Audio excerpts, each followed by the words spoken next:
بسم الله الحمد لله waxaa maanta booqasho ku yimid oo nagu soo booqday magaalada Washington oo booqasho shaqo ah ku yimid ra'iisul wasaaraha Jamhuuriyadda Federaalka Soomaaliya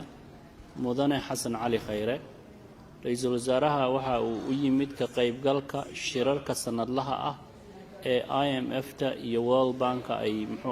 isugu imanayaan waxa ugu weyn oo shirka Soomaaliya ay ku leedahay ugu muhiimsan oo ra'iisul wasaaraha u yimid waxa weeyaan in uu ka qanciyo adduunka deyn cafinta Soomaaliya deymaha lagu leeyahay oo caalamku uu ku leeyahay kaas oo runtii meel aad u fiican maraya ra'iisul wasaaraha saaka markuu yimid shirarkiisii ayuu bilaabay waxaana uu kulamo kala duwan la yeeshay wufuud wada jir ah oo caalami ah iyo kuwa gooni ah dawladaha ahba dawladda Canada ayuu shir la yeeshay waxa uu kale oo shir la yeeshay madaxweynaha World Bank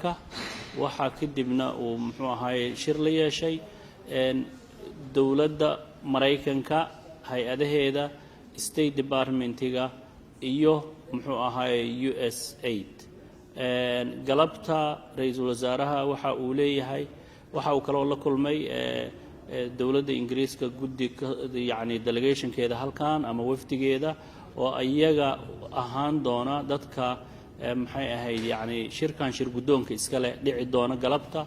oo Soomaaliya looga hadlayo oo round table-ka ah galabta ayuu shirka dhici doona caalamka dhanba ayaa isugu iman doono ra'iisul wasaarahana waxa aan ka filaynaa inuu khudbad dheer oo arinta ku saabsan uu meesha ka jeediyo waxa kale oo ra'iisul wasaaraha ka soo horeeyay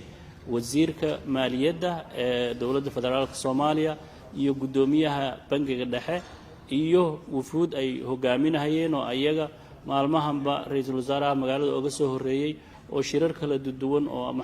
ku saabsan waxa uu ra'iisul wasaaraha arrimaha uu yimid oo halka ka sii waday shirkaas sida ayuu u socon doonaa maanta kuma eka berina shirar dheer oo maalintii oo dhan ilaa iyo subaxii ilaa iyo habeenkii soconayo ayaa ra'iisul wasaaraha iyo wufuudiisu ay yeelan doonaan ayaga oo la kulmayo wasiirada maaliyadda ee wadamada G7-ka la yiraahdo ama toddobada adduunyada ugu dhaqaale badan isaga oo ra'iisul wasaaraha la shiri doono iyo hay'adda maaliyadda ee dawladda Mareykanka iyo